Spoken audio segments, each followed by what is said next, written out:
ओम शांति। पिछले 9 दिनों से हम डिविनिटी का आह्वान कर रहे हैं, शक्ति का आह्वान कर रहे हैं और दिव्यता को और शक्ति को इमर्ज करने के लिए हमने सात्विक जीवन, पवित्रता, अवेकनिंग, एक नए सोचने का तरीका, एक नया जीवन जीने का तरीका, जागरण, ये सब कुछ हम करते हैं। ये सिर्फ 9 दिन नहीं, लेकिन ये तो एक जीवन जीने का तरीका है।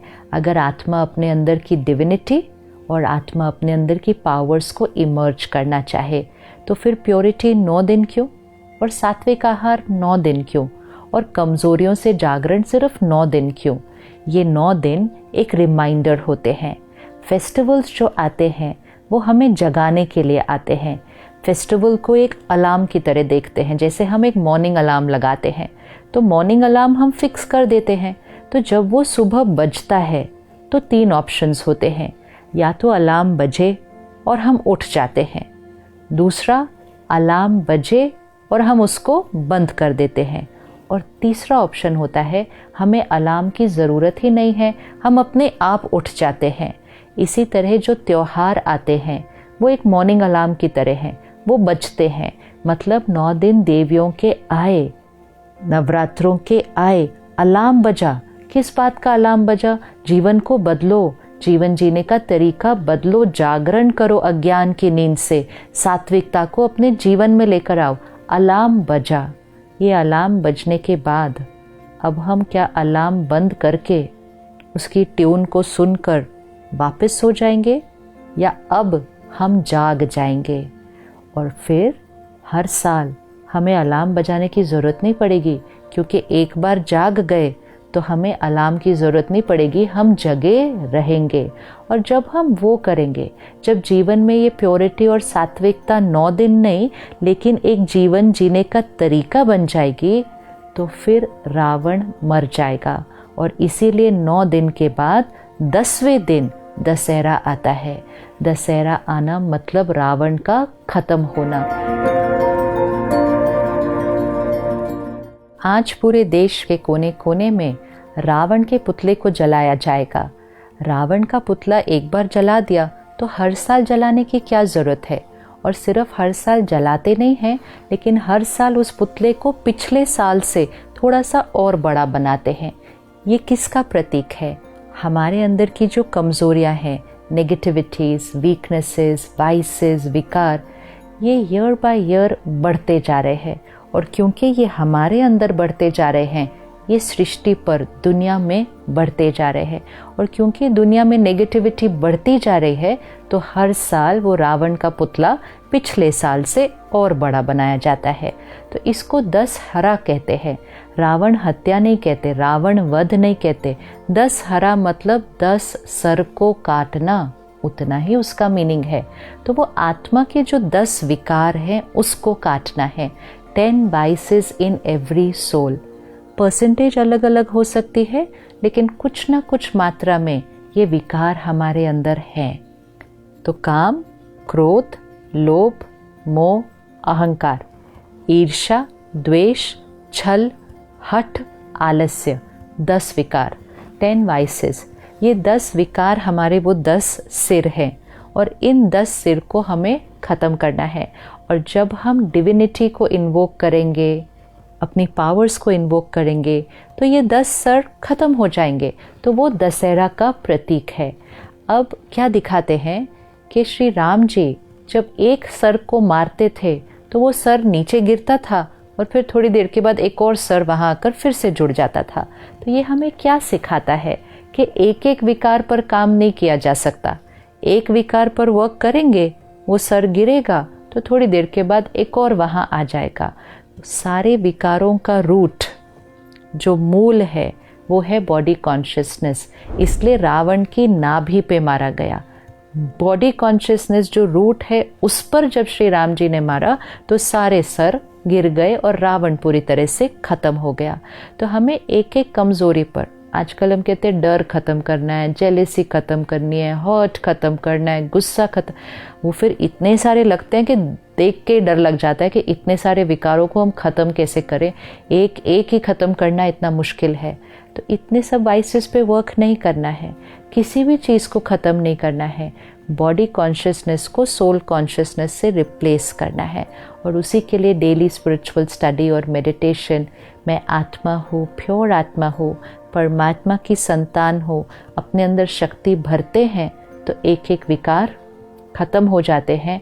और वो सारे 10 स्तर की अवेयरनेस भी नहीं होती कि हमने एक एक को ख़त्म किया। अपने आप अनुभव होता है कि मेरी ये कमज़ोरी ख़त्म हो गई, मेरी ये कमज़ोरी ख़त्म हो गई, ये आदत इतनी पुरानी थी ख़त्म हो गई। कैसे हुई? सोल कॉन्शियसनेस की प्रैक्टिस से।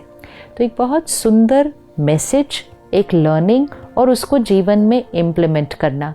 तो कैसे दिखाते हैं कि सीता जी पंचवटी में रहती थी। अब पंचवटी मतलब 5 तत्वों का बना हुआ शरीर, पंचवटी। सीता उसके अंदर रहती थी, राम को याद करती थी। मतलब मैं आत्मा सीता हूँ, इस 5 तत्वों के शरीर में रहती हूँ और परमात्मा को याद करती हूँ। तो मैं सीता उस राम की सीता हूँ, परमात्मा की मैं आत्मा सीता हूँ। जीवन जीने का लक्ष्य बहुत क्लियर था, मतलब purpose of life very very clear. तो लक्ष्य मन में हमेशा था, मतलब लक्ष्मण सीता के साथ था। और मर्यादाओं की जीवन हम जीते थे, तो वो लक्ष्मण रेखा चारों तरफ बनी हुई थी। तो सीता पंचवटी में रहती, लक्ष्मण साथ था, पर्पस ऑफ लाइफ, और मर्यादाओं की लकीर कि पर्पस ऑफ लाइफ जो होगा उस अनुसार हमारी मर्यादाओं की लकीर थी, मतलब लक्ष्मण रेखा बनी हुई थी। जब तक सीता मर्यादाओं की लकीर के अंदर थी, मतलब पर्पस ऑफ लाइफ को पकड़ के रखा था। What is the purpose of my life, उसको पकड़ा हुआ था, और जीवन में प्रिंसिपल्स, वैल्यूज़ और मर्यादाएं थी। सीता हमेशा सुरक्षित थी, हमेशा सुरक्षित थी। लेकिन फिर रावण आया, और रावण को ऐसे 10 सिर के रूप में नहीं आया। वाइसेस ऐसे नहीं एंटर करते हैं। रावण एक बहुत सुनहरा रूप लेकर आया, इतना सुनहरा रूप लेकर आया कि वो विकार दिखा ही नहीं। और वो जो अट्रैक्शन, वो जो सुनहरा रूप लेकर आया, तो सीता ने अपनी मर्यादाओं की लाइन क्रॉस कर दी। जब तक सीता मर्यादा की लाइन के अंदर थी, रावण कितनी भी देर बाहर खड़ा रहे, रावण सीता को नहीं पकड़ सकता। ये हमारे जीवन में हमें प्रतिज्ञा की तरह लेना चाहिए। मर्यादाज, द वेज ऑफ लिविंग, घर की मर्यादा, परिवार की मर्यादा, देश की मर्यादा, आत्मा की मर्यादा, ये मर्यादाज हमारी प्रोटेक्शन है। जब तक हम इस मर्यादा की प्रोटेक्शन के अंदर रहेंगे, रावण जीवन भर बाहर खड़ा रहेगा, लेकिन वो हमें पकड़ नहीं सकता। लेकिन जैसे ही सीता ने मर्यादा की लकीर को क्रॉस किया, तब रावण ने सीता को पकड़ा।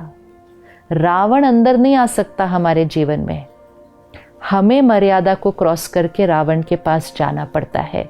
लेकिन क्योंकि वो रावण दिखता नहीं है, वो इतना सुनहरा रूप दिखता है।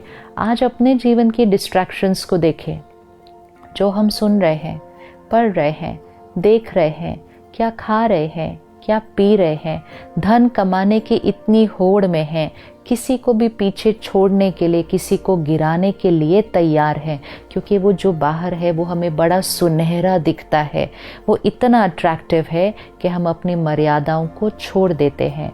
और जब हम वो करते हैं, तब रावण सीता को पकड़ लेता है, विच मीन्स आत्मा के अंदर विकार, वो 10 वाइसेस तब आते हैं जब हम अपने लक्ष्य को, पर्पस ऑफ लाइफ और जीवन की मर्यादाओं को छोड़ते हैं। फिर सीता राम को बुलाना शुरू करती है। जब हम अपने विकारों से दुखी और दर्द में होते हैं, तो हम भगवान को बुलाना शुरू करते हैं, तो हम परमात्मा को याद करना शुरू करते हैं कि हे परमात्मा, आकर मुझे इस दुखों से, इस कष्ट से, इन कमज़ोरियों से छुड़ाओ। तो राम आकर सीता को, मतलब परमात्मा आकर आत्मा को रावण के ऊपर जीत पाने के लिए ही ज्ञान देते हैं। तो निराकार परमात्मा कलयुग के इस अंधकार के समय पर, घोर कलयुग पे सृष्टि पर आकर हम सब आत्माएं, जो सारी सीता है, इसमें मेल और फीमेल नहीं, आत्मा सीता है और परमात्मा राम है।